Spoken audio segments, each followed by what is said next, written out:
नमस्कार दोस्तों जैसा कि हम सभी जानते हैं कि नवरात्रि का त्योहार खत्म हो चुका है। नवरात्रि के बाद कलश में रखे नारियल से करें 3 काम। माँ दुर्गा होंगी प्रसन्न, मनोकामनाएं कर देंगी आपकी पूरी। शक्ति स्वरूपा माँ दुर्गा के महापर्व के 4 दिन हो गए हैं। इस साल शादी नवरात्रि 15 अक्टूबर से शुरू थी और जो कि कल यानी कि 23 अक्टूबर को समाप्त हो गई है।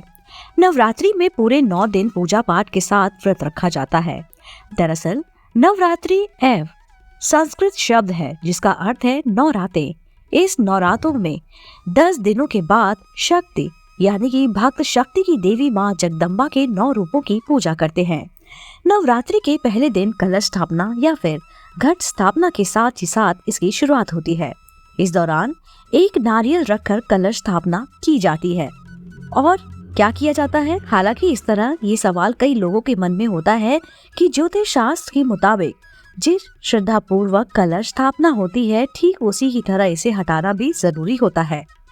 यदि आप गलत तरीके से नारियल को हटाते हैं या फिर नारियल का प्रयोग करते हैं तो इसके साथ ही साथ आप उसका अपमान कर रहे होते हैं और आपको नवरात्रि में किए गए पूजा व्रत का फल नहीं मिलता है।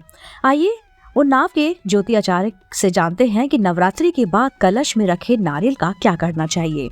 पूजा स्थल पर रखें। जी हाँ दोस्तों, नवरात्रि में स्थापित किए गए नारियल की अनदेखी नहीं करनी चाहिए क्योंकि कई लोग नवरात्रि समाप्त होने पर नारियल गलत तरीके से हटाते हैं या इसका प्रयोग कर लेते हैं।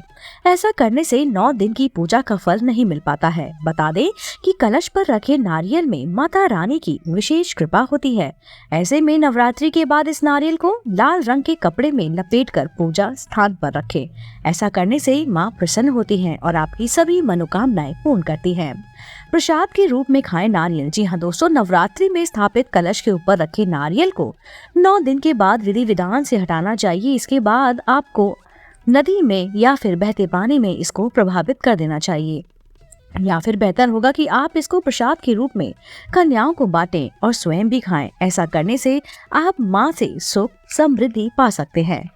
चावल भी प्रभावित करें। जी हाँ दोस्तों, हिंदू धर्म में पूजा पाठ के बाद पूजा की सामग्री को जल में प्रभावित करना सबसे ज्यादा उत्तम माना जाता है, चाहे वे नारियल हो या फिर कलश और कलश के नीचे रखे चावल। नवरात्रि के बाद सभी को जल में प्रभावित करना जरूरी होता है। दरअसल ऐसा करने से कोई दोष नहीं लगता है और पूजा का संपूर्ण फल आपको प्राप्त होता है। जय माँ दुर्गा।